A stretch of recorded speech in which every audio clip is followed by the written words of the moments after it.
అనంత విశ్వ సంపదని ఆకర్షించడానికి మీ ముందుకు వస్తుంది అహం బ్రహ్మాస్మి సాధన 11 డేస్ ఎనర్జీ యాక్టివేషన్ ప్రోగ్రామ్. నమస్తే రమగారు. నమస్తే జయ.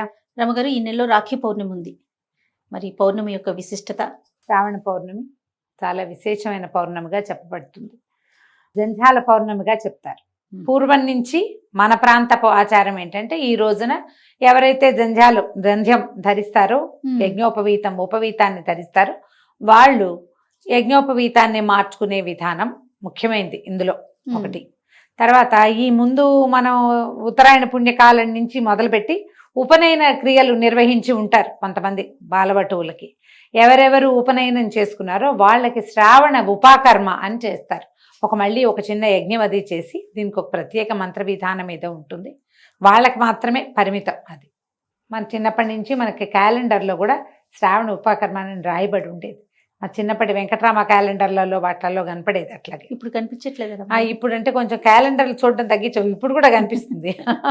ఒకసారి క్యాలెండర్ చూడండి, చూద్దాం ఏం రాశారో చూద్దాం. చూడండి, శ్రావణ ఉపాకర్మ నేను వెంకటరమణనే తెప్పించాను. వెంకటరామానే పట్టుకొస్తాం. వెంకటరామ వరలక్ష్మి వ్రత జంజాలిగో ఋగ్వేద ఉపాకర్మ తైత్తిర్యానం వాజసనే ఈనాంచ ఉపాకర్మ వాజసనే ఈనాంచ. వాజసనుల కంటే అందరిది ఉపాకర్మ ఈ రోజే. వేరువేరు ఇవి ఉంటాయి గోత్రాలు, వీళ్ళకి ఏమంటారు తెగలు కొంచెం తేడా ఉన్న వాళ్ళు కూడా వేరువేరు ఏమనాలంటే వైదికులలో కొంచెం తేడా ఉంటుంది. కొంతమంది ఋగ్వేదం వాళ్ళు ఉంటారు. యజుశాఖ ఏ శాఖకి సంబంధించిన వాళ్ళైనా సరే ఇవాళే ఉందట. యజుశాఖ, కృష్ణ యజుశాఖ ఒకటి ఉంటుంది. తర్వాత ఋగ్శాఖ అని కూడా ఋగ్వేద శాఖ వాళ్ళు కూడా ఉంటారు. ఓకే, అన్ని శాఖలకి ఇంచుమించుగా వాళ్ళకు కూడా ఉపాకర్మ. హయగ్రీవోత్పత్తి, వికనస జయంతి, రాఖీ పౌర్ణమి ఇన్ని రాశారు. జంధ్యాల పౌర్ణమికి ఈ రోజున హయగ్రీవ జయంతి కూడా చెప్పబడుతుంది. దాని మీద చెప్తాం చూడు. ఈ ఉపాకర్మ చేసుకునే విధానం ఒకటైతే మామూలు వాళ్ళందరూ జంధ్యాలు మార్చుకుంటారు. తర్వాత ఈ రోజున హయగ్రీవుడు అంటే ఈ హయగ్రీవ అవతారం ఎవరు? విష్ణుమూర్తి మనకి ప్రఖ్యాతంగా చెప్పబడే దశావతారాలు కాకుండా ఆయన మొత్తం 21 అవతారాలుగా చెప్తారు. అందులో కపిల మహర్షి ఒక అవతారం అంటారు. ఈయన మన హయగ్రీవులు ఒక అవతారం. ఇంకా చాలా ఉన్నాయి. ఎప్పుడైనా వచ్చినప్పుడు 21 అవతారాలు చెప్పుకుందాం. తప్పకుండా అండి. బుద్ధావతారం అంటే బుద్ధుడుగా ఇప్పుడు మనం చెప్పుకునే బుద్ధిజం బుద్ధుడు కాదు, విష్ణువు కూడా ఒక బుద్ధావతారం ఉంది. అలాంటి కథ కూడా ఒకటి కనపడుతుంది. ఈసారి ఎప్పుడైనా ఒకసారి వివరంగా మాట్లాడుకుందాం. అయితే ఈ హయగ్రీవ స్వరూపుడు ఏంటంటే ఈయన వేదాలని రక్షించాడని, శుద్ధ జ్ఞాన స్వరూపుడుగా హయగ్రీవుణ్ణి గురించి చెప్తారు. అసలు ఆయన శ్లోకమే జ్ఞానానందమయం దేవం నిర్మల స్ఫటికాకృతిం ఆధారం సర్వ విద్యానాం హయగ్రీవం ఉపాస్మహే అని చెప్తారు. అన్ని విద్యలకి ఆధారభూతుడు హయగ్రీవుడే. ఈయనే ఆయన నుంచి విద్యలు ఉద్భవించినాయి. ఈ రోజున ఈ హయగ్రీవోత్పత్తి రోజున ఎక్కడైనా దేవాలయాల్లో కానీ మన ఇళ్లల్లో కానీ హయగ్రీవ హోమం చేసుకోవచ్చు. హయగ్రీవ ఆరాధన పిల్లల్లో విద్యాభివృద్ధిని పెంచుతుంది, విద్యాభివృద్ధి కలిగిస్తుంది. పిల్లలు చదువుల్లో ముందుకెళ్లాలన్నా, ఏదైనా ప్రత్యేక దాంట్లో సీట్లు కావాలన్నా వీళ్ళు హయగ్రీవ హోమం చేసుకుంటే మంచిది. హయగ్రీవ ఆరాధన మనకి హైదరాబాద్లో అయితే ప్రఖ్యాతంగా నేను ఒక దేవాలయం చెప్పగలను. మనము యాదగిరి గుట్ట నుంచి తిరిగి వచ్చేటప్పుడు హయగ్రీవ స్వామి దేవాలయం ఉంది. ఇప్పుడు కొత్త రూట్లో నేను వెళ్ళలేదు జయ, ఇంకా వెళ్ళలా. కానీ ఇది వరకు మనం వెళ్ళేవాళ్ళం, ఒకవైపు నుంచి వెళ్ళి రెండో వైపు నుంచి తిరిగి వచ్చేవాళ్ళం. కొండకి ఇటెక్కి అటు దిగేవాళ్ళం. ఆ దిగే దారిలో ఉంది. మీరు హైదరాబాద్లో హయగ్రీవ దేవాలయము అని సెర్చ్ చేసి చూడండి. అక్కడ ప్రతి పౌర్ణమికి హయగ్రీవ స్వామి తాలూకు హోమం చేస్తారు. ఈ ప్రత్యేక దినం రోజున మన ఇళ్లలో కానీ మన చుట్టుపక్కల దేవాలయాల్లో ఎక్కడైనా కుదిరినా ఏదైనా వేద పాఠశాలలో చేసిన హయగ్రీవ హోమంలో కనుక పాల్గొంటే పిల్లలకి విద్యాభివృద్ధి కలుగుతుంది.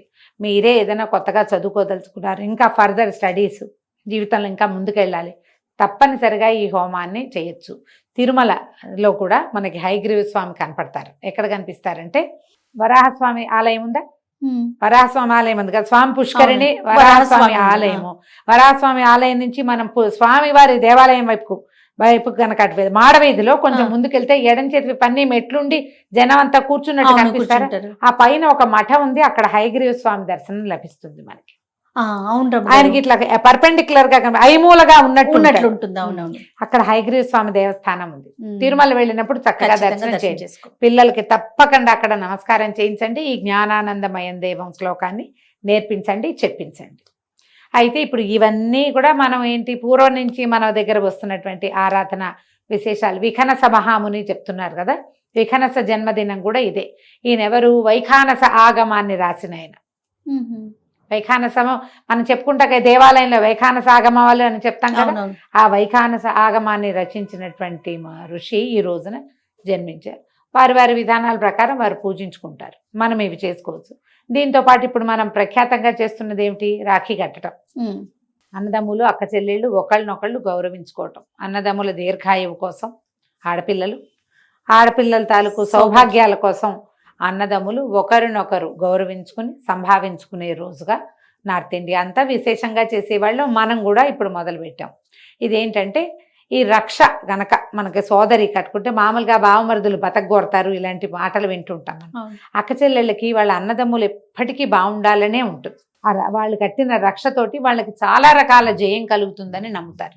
సంవత్సరం అంతా మనం అవంతా చేయలేం కాబట్టి ఈ ప్రత్యేక దినం రోజున మనం హిందీ సినిమాల నుంచి నేర్చుకున్నప్పటికీ మంచి విషయం కాబట్టి అన్నదమ్ములుగా అక్క చెల్లెళ్ళకి చక్కగా రాఖీలు కట్టుకోవటం, ఒకళ్ళనొకళ్ళు గౌరవించుకోవటం, సంభావించుకోవటం, ఏదైనా బహుమతులు ఇవ్వటం, పెద్దవాళ్ళు అయితే చిన్నవాళ్ళని ఆశీర్వదించడం, నూరు తీపి చేసుకుని అన్నదమ్ములు అక్క చెల్లెళ్ళు మనం ఎప్పటికీ కలిసి ఉండాలని, ఎప్పటికీ కుటుంబ సంబంధాలు బాగుండాలని కదమ్మా. అంతే కదండి. అంతేగా దూరాన ఉన్న అన్నదమ్ములకి వీటిలలో పంపించటము, ఏమంటారు మన కొరియర్లోనో పోస్ట్లోనో పంపించటము, వాళ్ళు వీళ్ళకి బహుమతులు గూగుల్ పేలోనో ఫోన్ పేలోనో పంపించేసేయటము, గిఫ్ట్లు. మనకి ఇంకా మంచి అవకాశం వచ్చింది కదా జయ. ఇదివరకు ఏదో మాటలతో చెప్పుకునే వాళ్ళం, ఇప్పుడు అన్నీ ఈజీగా ఫోన్లో పడేస్తే వెళ్ళిపోతాయి. అవును. సులువు కదా, అక్కడెక్కడో బుక్ చేస్తే ఇక్కడికి చేరిపోతుంది. ఏదో రకంగా మీ తాలూకు కుటుంబ బాంధవ్యాల్ని మనం కాపాడుకోవటమే ఇది, అంతకంటే రెండోది ఏం లేదు. సరే మన పద్ధతి అయినా కాకపోయినా పూర్వం నుంచి వచ్చిన పురాణ గాథల్లో కూడా ఇలాగా రక్షాబంధనం గురించిన కథలు ఉన్నాయి. మనకి చరిత్రలో కూడా పురుషోత్తముడి కథల్లో చెప్తుంటారనమాట. ఆవిడ రాఖీ కట్టిందని, ఆ కథల్లో రాఖీ పంపిస్తే చేతి కట్టుకుంది. ఆ భర్తని రాఖీ పంపించిన ఆవిడ భర్తని చంపే సమయానికి అది కనపడి ఆ అమ్మాయి అయ్యో ఆమె భర్తని నేనేం చేస్తానని చంపకుండా వదిలేశాడని ఇట్లాంటి కొన్ని కథనాలు చెప్తారు. నార్త్ ఇండియన్ కథలే అయినప్పటికీ కొన్ని కథలు అయితే ఖచ్చితంగా ఉన్నాయి. చరిత్రలో చాలా కాలం నుంచే మనకి ఇది నడుస్తూనే ఉంది. ఈ రాఖీలు మనకి ఇప్పుడు బాగా ఎక్కువ అయింది. మనకు కూడా మంచిదేనమ్మా, ఏ మంచిదైనా తీసుకోవాల్సిందే కదా.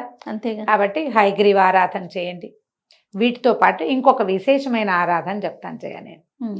ఏ పౌర్ణమి నాడైనా సరే మనం అమ్మవారిని ఆరాధిస్తే విశేషమైన ఫలితం లభిస్తుంది. పొద్దున ఏదో హయగ్రీవ ఆరాధన కుదిరితే చేసుకోండి. మీ ఇంట్లో జంజాలు మార్చుకునే విధానం ఉంటే మగవాళ్ళు వాళ్ళ జంజాలు వాళ్ళు మార్చుకుంటారు. సాయంకాలం శుభ్రంగా స్నానం చేసు, మీ శక్తియుక్తులు బట్టి కాళ్ళు చేతులు మొహం కడుక్కొని శుభ్రంగా బట్టలు మార్చుకొని చక్క పాలు పోసి బెల్లం వేసి క్షీరాన్నం తయారు చేయండి. కొద్దిగా ఏదైనా ఒక వెండి పాత్రలో కానీ బంగారు పువ్వు వేసిన వెండి కంచంలో కానీ పోసుకొని ఎక్కడ చంద్రకిరణాలు పడతాయో అక్కడ కూర్చోండి. ఈ పాయస పాత్రను అక్కడ పెట్టుకోండి. ఆ చంద్రబింబంలో అమ్మవారిని భావించి ఆమెకు షోడశోపచారాలు సమర్పించి లలితా సహస్రనామాన్ని చదువుకోండి. మీరు ఒక్కళ్ళే చదివినా మాకు ఓకే, మీరే మేము 3 సార్లు చదివేస్తామన్నా మరీ మంచిది. ఒక 5గురమో 19 మందో చుట్టుపక్కల అందరం కలిసి చదువుకుందాము, పారాయణ చేసుకుందాము అంటే విశేషించి లలితా పారాయణ చాలా మంచిది. పౌర్ణమి నాడు పిల్లల్లో ఏదైనా చిత్తచాంచల్య విధానాలు పద్ధతులు ఉన్నా, డిప్రెషన్స్ ఉన్నా, మానసికమైన ఆరోగ్యాలు బాగుండకపోయినా, పిల్లల పెళ్ళిళ్ళు వాళ్ళ భవితవ్యం పట్ల మీకు భయాలున్నా పౌర్ణమి నాడు అమ్మవారి ఆరాధన చాలా ఫలితం ఇస్తుంది. విశేషించి ఈ రోజు చూడు ఎన్ని ఉన్నాయి ఇందులో. ఈ రోజున హయగ్రీవోత్పత్తి జరిగింది, విఖనస మహర్షి జన్మించారు, ఉపాకర్మలు జరుగుతాయి, అంతా ఉపాసన జరిగే సమయం కాబట్టి ఈ సమయంలో చేస్తే ఇంకా విశేషమైన ఫలితం లభిస్తుంది. కొంచెం వర్షాకాలం కాబట్టి వెన్నెల కనపడుతుందో లేదో మాత్రం చూసుకోండి. ఈ రోజున పౌర్ణమి నాడు విపరీతంగా వాన గీన వస్తే మాత్రం సుమారుగా ఏదో చేసుకుని దండం పెట్టుకోండి. కానీ మీకు వెన్నెల కనపడుతుంటే మాత్రం వెన్నెలని వృధాగా పోనివ్వబోకండి. చక్కగా కూర్చుని ధారాళంగా చదువుకోండి.